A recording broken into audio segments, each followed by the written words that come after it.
Hello friends, आज आमी कथा पातिम गुवाहाटीत खाली हुआ केइटामान पेइन्टार पोस्टर विषये। गतिके भिडिओটো स्किप नकरि शेषলৈके चाइ থাকিব।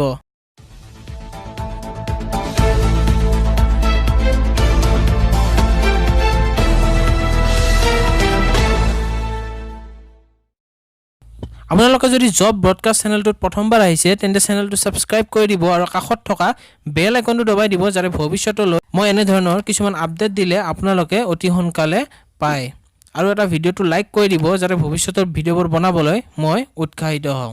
সো আহক আৰম্ভ কৰোঁ আজিৰ এই ভিডিও। সো গুৱাহাটীত খালি হৈছে বহুত কেইটা পেইন্টাৰ পোষ্ট। সো ভ্যাকেন্সিটো হৈছে পেইন্টাৰ। কোৱালিফিকেশন লাগিব, এনি গ্ৰেজুৱেট হ'ব লাগিব, ডিপ্লোমা থকা হ'ব লাগিব বা ITI কৰা হ'ব লাগিব। ভ্যাকেন্সি আছে 4টা, স্যালাৰি হ'ব 14000 পাৰ মান্থ। এক্সপেৰিয়েন্স থকা হ'ব লাগিব 1 পৰা 5 বছৰ ভিতৰত।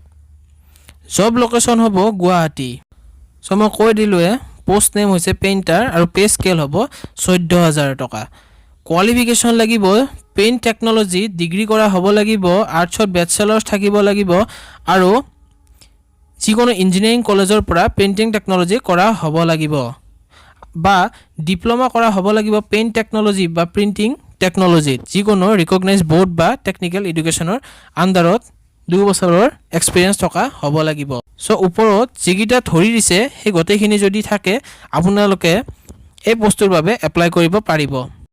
B2 দিছে PNA সাৰ্টিফিকেট থকা হ'ব লাগিব, 3 বছৰৰ ইন্ডাষ্ট্ৰিয়েল ট্ৰেইনিং থকা হ'ব লাগিব আৰু শিকোৱাৰ যোগ্যতা থাকিব লাগিব।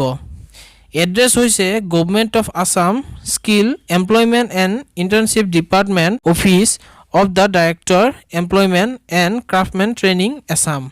সো এই এড্ৰেছত যায় আপোনালোকে ইন্টাৰভিউটো দিব পাৰিব। সিলেকশন প্ৰচিডিউৰ হৈছে সিলেকশন হ'ব ৰিটেন এক্সাম আৰু ইন্টাৰভিউৰ দ্বাৰা।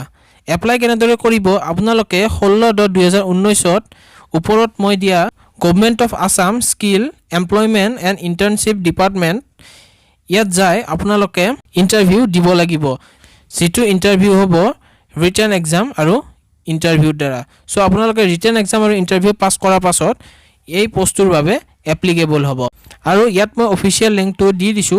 সো আপোনালোকে অফিচিয়েল লিংকটোত যায় গোটেইখিনি তথ্য আৰু এবাৰ চাই ল'ব পাৰে।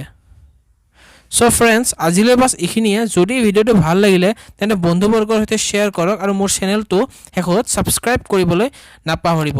তেন্তে আজিলৈ আহিছো, ধন্যবাদ। জয় আই অসম।